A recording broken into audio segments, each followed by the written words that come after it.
तुम्हारे आंखें खोलोगे, तुम्हारे सामने एक बड़ा भयंकर सा चेहरा दिखाई दे। अचानक बाज जैसे वो बिजली गिरती है ना, वैसे बड़ा जोर का आवाज आया।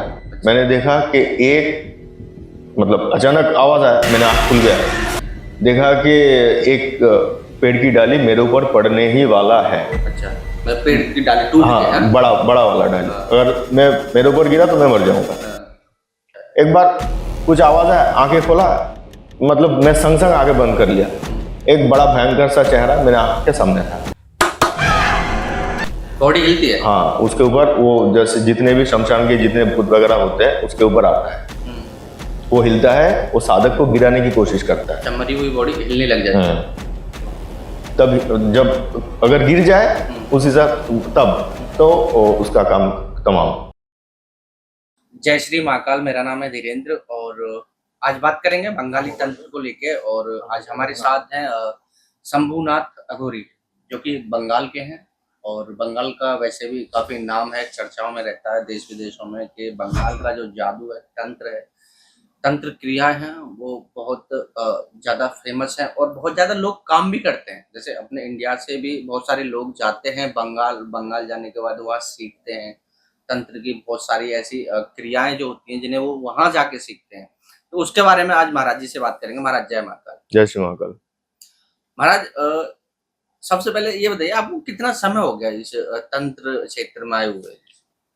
अगर देखा जाए तो बहुत छोटे से ही हूँ, लेकिन फिर भी जो लोगों से जुड़ा हुआ हूँ, काम कर रहा हूँ लोगों के लिए, तो वो हो गया लगभग 17 ईयर्स, 17 साल हो गया। ये है। एक चीज ये जैसे तारापीठ एक नाम आता है, तो चर्चा में भी रहता है हमेशा, तो इसका क्या सीन है? जैसे तारापीठ, देखो, तारापीठ इसलिए फेमस है कि वशिष्ठ देव ने माँ तारा को तिब्बत से लाए थे। तिब्बत से जी, बंगाल लेके आए थे। अच्छा। और उनको और ज्यादा फेमस किया गुरु वामदेव ने। अच्छा।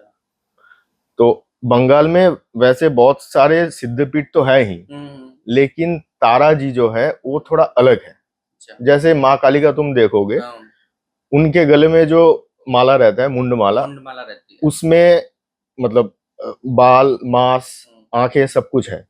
लेकिन तारा देवी के जो गले में है वो बिल्कुल ऐसा है। अच्छा, मतलब खोपड़ी का, मतलब खोपड़ी का। तो पहला साधना है काली जी, माँ काली, देवी काली का। सेकंड है तारा, और थर्ड है षोडशी।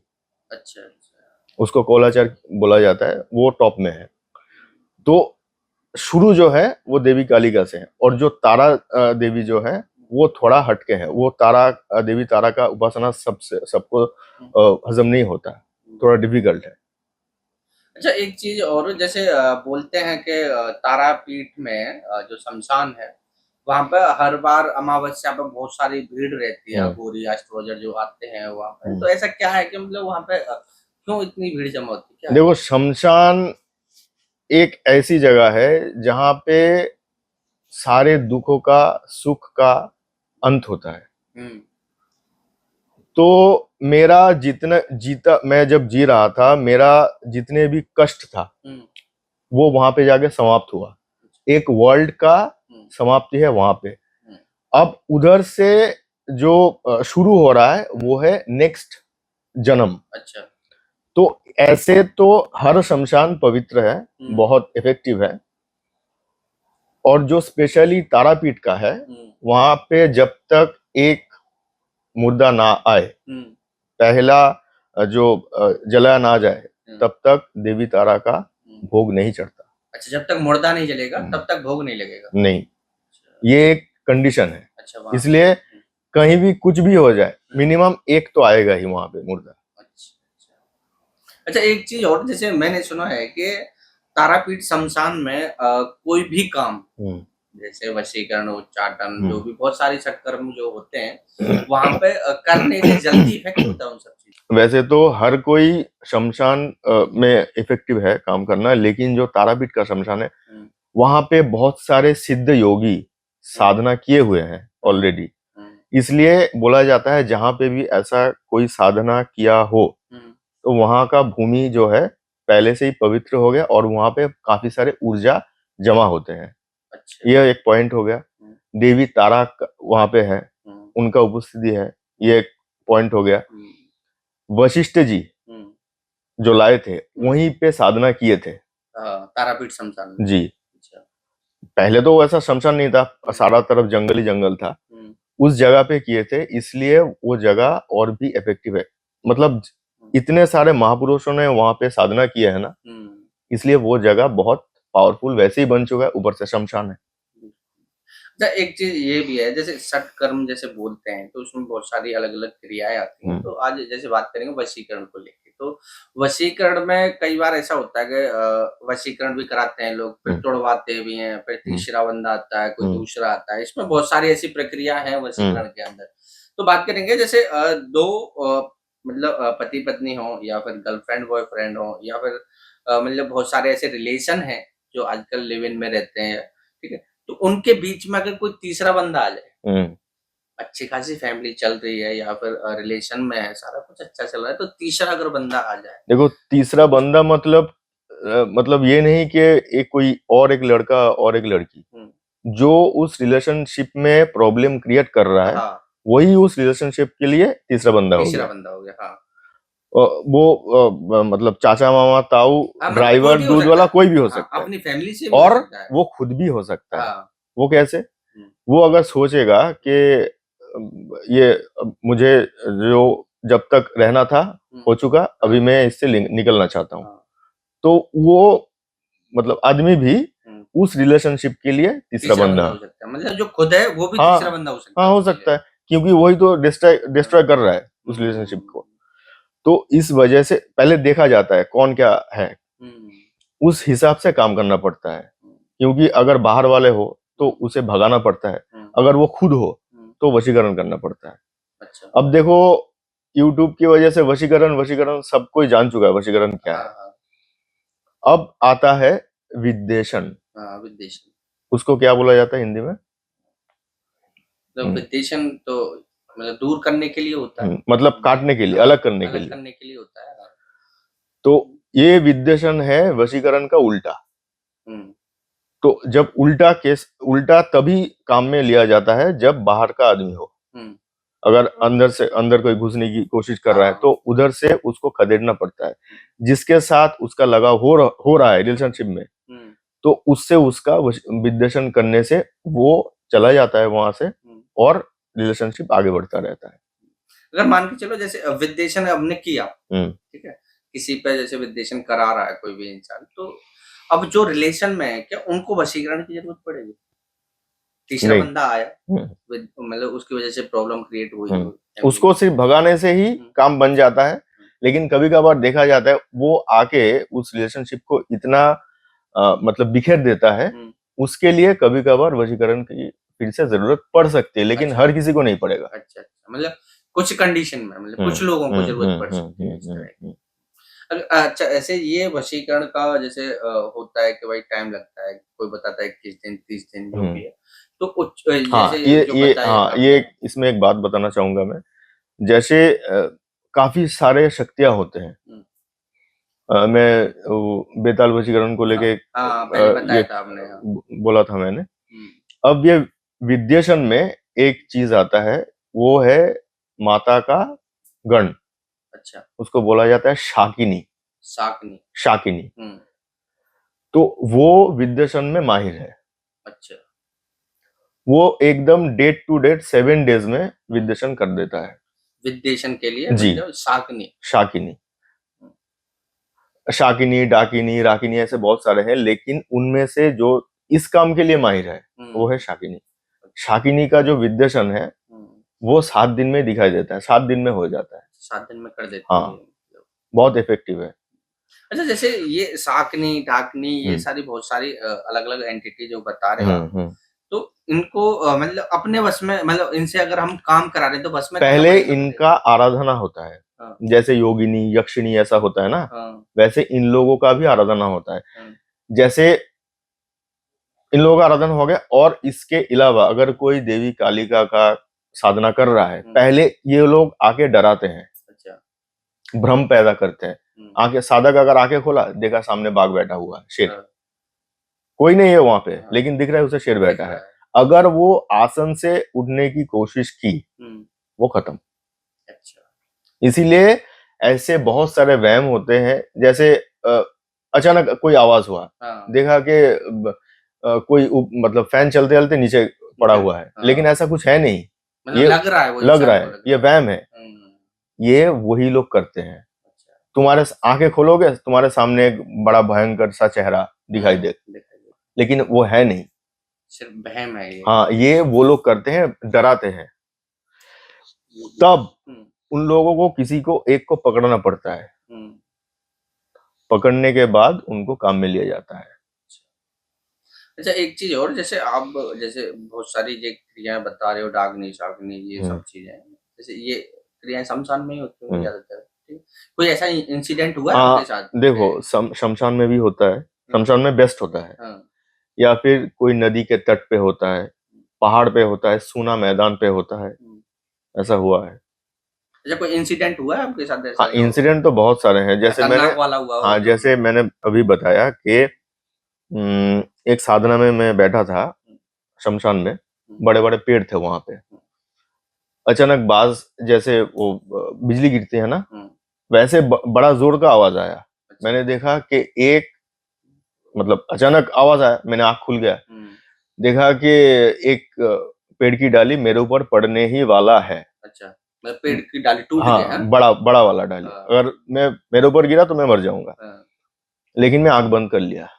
मुझे पता है अगर मैं बैठा हूं तो मुझे, अगर मरूंगा तो आसन में ही मरूंगा, तो मैं उठा नहीं।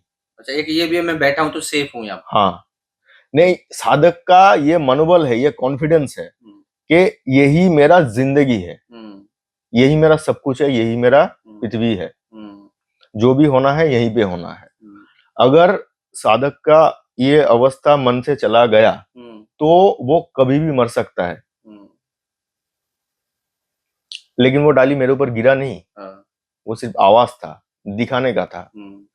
अगर ऐसे इंसिडेंट में बोलूंगा ना तो लगेगा फिल्म से देखे होगे बोल रहा है, लेकिन ऐसा होता है रियल लाइफ में, ऐसा रियल हो में। जाता है।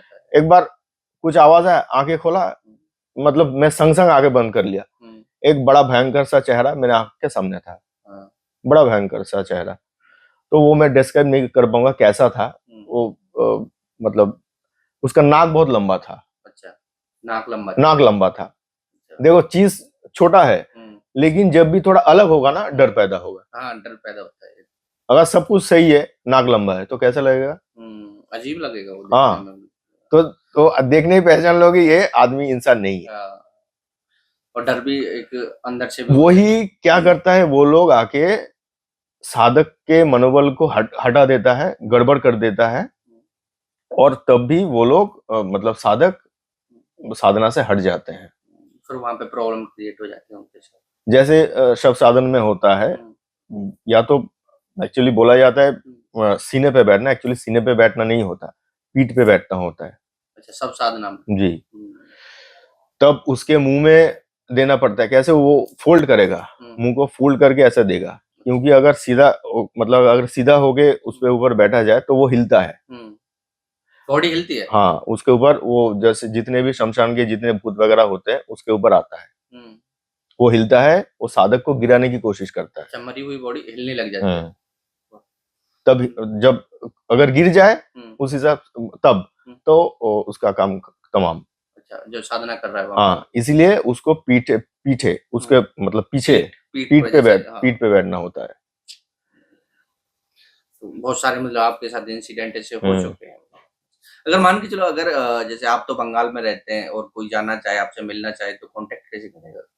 कोई नंबर वगैरह, स्थान वगैरह कुछ? मेरा कांटेक्ट नंबर है 9674149695। और भी कई बातें हैं, जैसे समझ लो देवी कालिका का तो एक अल्टीमेटम रूप है, मतलब कलयुग में साधना शुरू करने के लिए देवी कालिका बेस्ट है। इसको बोला जाता है दक्षिणाचारी। दक्षिणाचार जो दक्षिणाचार मान रहा है वो हो गया दक्षिणाचारी। देवी तारा हो गई वामाचार। अच्छा, जो मान रहा है वो हो गया वामाचारी। और देवी षोडशी हो गया कौलाचार, जो मान रहा है वो हो गया कौलाचारी। इसलिए सबसे जो फर्स्ट स्टेप है वो है देवी कालिका। अच्छा। कलयुग में उनके 4 हाथ है, धर्म अर्थ काम मोक्ष। अभी आदमी अगर कलयुग में जिंदा रहना चाहे तो इन चारों चीज की जरूरत पड़ती है, तब वो ठीक ठाक से जी पाता है। पहले ऐसा नहीं था, सिर्फ सत्य से ही काम चला लेता था आदमी, लेकिन अभी वैसा नहीं है। और उनका जो मतलब रंग है काला, असल में काला नहीं है, सूर्य कोटि समप्रभा, मतलब कोटि सूर्य की तरह उनका तेज है। अगर कोई आदमी 1 सेकंड के लिए सूर्य की तरफ देखेगा तो सूर्य को काला देखेगा, है कि नहीं? वैसे ही अगर देवी कालिका को देखा जाए तो उस हिसाब से हम लोग काले दिखते हैं उन्हें, लेकिन काले हैं नहीं। उनका तेज की वजह से हम लोग अपने मतलब नजर में काले लगते हैं कि वो काले हैं, लेकिन वो काले हैं नहीं। मतलब ऐसे तो बहुत सारे इफेक्ट हैं जो मतलब ऐसे बहुत सारे इंसान पहचान ही नहीं सकता उन सब चीजों। तो काली की वजह से ही ये जितने भी तंत्र क्रिया है आसानी से कोई भी सीख सकता है, उसको प्रयोग कर सकता है, काम में ला सकता है। बिल्कुल। जैसे हम लोग बोलते हैं माँ काली, माँ तारा, हम लोग बोलते हैं ऐसे माँ, लेकिन वो लोग माँ है नहीं। माँ किसी लड़के को, अपने बच्चे को डर नहीं दिखाती, सत्य है कि नहीं? लेकिन वो लोग डराती हैं, क्यों? क्योंकि हम लोग बोलते हैं अपने भक्ति से, लेकिन वो है देवी, वो है शिव की पत्नी, वो है दुनिया का जगतधात्री जगदम्बा। हम लोग माँ बोलते हैं, लेकिन जो देवियां है ना, जो हम लोग बोलते हैं देवी, वो उनका जितने भी पूजा पद्धतियां हैं उनको बारीकी से अगर अच्छी तरीके से ना किया जाए तो सिर्फ प्राण हानि हो ऐसा बात नहीं है। वो दुनिया में उठ नहीं पाएगा, शाइन नहीं कर पाएगा, पैसा खत्म हो जाएगा, अकाल मृत्यु होगा, खो जाएगा, ऐसा बहुत कुछ हो सकता है। इसीलिए सिर्फ YouTube पे देख के बस मैंने यक्षिणी साधना कर लिया, योगिनी साधना कर लिया, ऐसा नहीं होना चाहिए। गुरु के सिवा, गुरु मतलब तंत्र का गुरु के, अगर तुम्हारा पापा तुम्हारे छोटे उम्र में तुम्हारा हाथ पकड़ के चलना सिखा रहा है तो वो हो गया तुम्हारा गुरु। मम्मी अगर तुमको पढ़ा रही है वो हो गया तुम्हारा गुरु। वैसे तंत्र के इस लाइन में, प्रोफेशन में गुरु की सख्त जरूरत रहती है। गुरु के सिवा ऐसा कोई भी उपासना करना सही नहीं है। प्रॉब्लम्स हो सकते हैं, होगी मतलब ये कंफर्म है। क्योंकि गलती ना कहीं पे तो होगा, क्योंकि बुक्स में ऐसा लिखा होता है, लेकिन कहाँ पे क्या मुद्रा दिखाना है, कहाँ पे क्या भोग देना है, कहाँ पे क्या वो आहुति वगैरह ये सब है, ये सब मतलब जैसे जब हवन होता है ना, सप्त शिखा होता है, सप्त शिखा 7 शिखा होते हैं, उनमें से एक देवी कालिका का जीव है। अच्छा। तो जब आहुति दिया जाता है तो वहां पे दिया जाता है, उस शिखा पे दिया जाता है, तब जाके वो स्वीकार होता है। ऐसे कर दिया बड़ा बड़ा ये करके ऐसे नहीं होता। इस पॉडकास्ट के जरिए मैं एक और बात कहना चाहूंगा कि अभी जितने भी केस मेरे पास आ रहे हैं कि पहले कहीं से घूम के मेरे पास आ रहे हैं, पहले वहां पे दे दिया 3,000, उसके बाद 7,000, उसके बाद 19,000, उसके बाद 26,000, ऐसे करते करते बंदा फकीर हो जा रहा है।